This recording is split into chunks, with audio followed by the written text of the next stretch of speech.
bringing news that matters to you. You're watching the Bahamas Tonight Northern Edition. Welcome back. A local church family is preparing to mark a special observance with its leader this coming weekend. In this report, we hear how the church is making a difference on Grand Bahama. Reverend Dr. Keith Russell received his instruments of appointment as pastor of First Baptist Church on Columbus Drive 2 years ago after serving as the founding pastor of Fellowship Union Baptist Church for 23 years.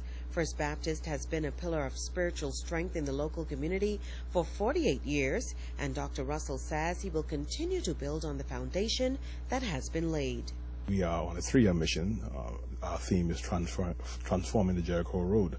And primarily we are engaged in not only the spiritual upliftment of the people, but also trying to transform the community in which we find ourselves. With so many social ills prevalent in our society, the religious leader believes the church must remain focused on facing those challenges. As the church, our narrative ought to always be that God is able to make the difference in our society. We must continue to push that agenda, that if we speak the truth of God and the souls of men are saved, their minds are changed, their hearts are transformed, we have a better society. That's our message always. Dr. Russell says First Baptist Church continues to grow in membership. He says the ministry has launched several community initiatives, including a feeding program, outreach missions, and occasional clothing drives. The educator and author says the church also has a vibrant youth arm. We have a strong youth program here, a young adult program that's continuing to reach out, and the young people particularly are very much involved in other church groups in the city, and I think collectively they're doing a lot of things to try to reach youth who are not church at the time. Reverend Dr. David Mitchell, senior pastor of Mount Gilead Baptist Church in Durham, North Carolina, has come to share in this special celebration with Dr. Russell and the First Baptist family. He has a message that's global, and he brings to the church very relevant information that will help the church to grow. Dr. Mitchell will be the guest speaker at a special anniversary service on Sunday morning at 11 o'clock. A local youth organization taking a stand in support of abstinence. Tomorrow, Rachel's Daughters Mentoring Girls International Ministry will hold its 2nd annual Purity Ball at the Hilton Oughton Auditorium. Assistant Director Madeline Stubbs says all youth groups on Grand Bahama are invited to attend and give support to the youth program.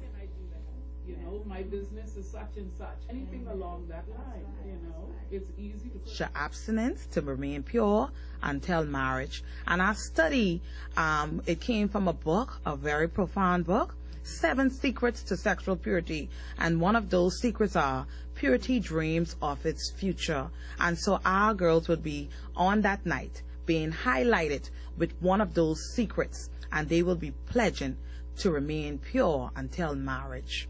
And I just give God thanks for this event, because it's truly by his hands that this has been possible. And also all young girls, all young ladies, we ask that you come out and support this event. Don't go away. Sports is up next with Ricardo Lightborn.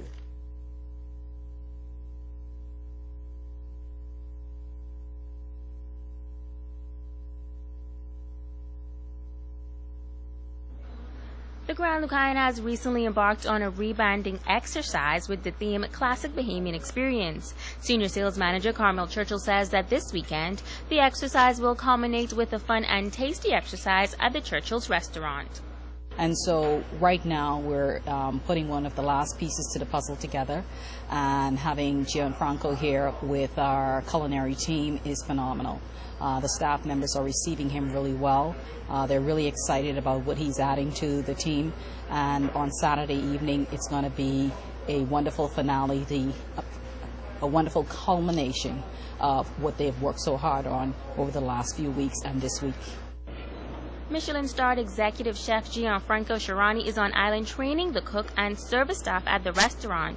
He says when he first arrived, he put himself in the seat of a customer and was extremely pleased with the level of passion, quality, and willingness to learn. I have come even to the extent purposely to be very picky and demanding when I eat on the table, to ask for things that are absolutely annoying.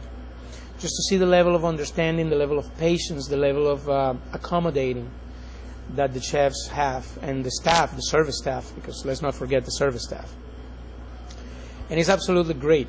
Always with a smile, always yes, chef, or yes, sir, and always very humble, very accommodating, very willing to learn why the chef is asking for this. There is a reason behind.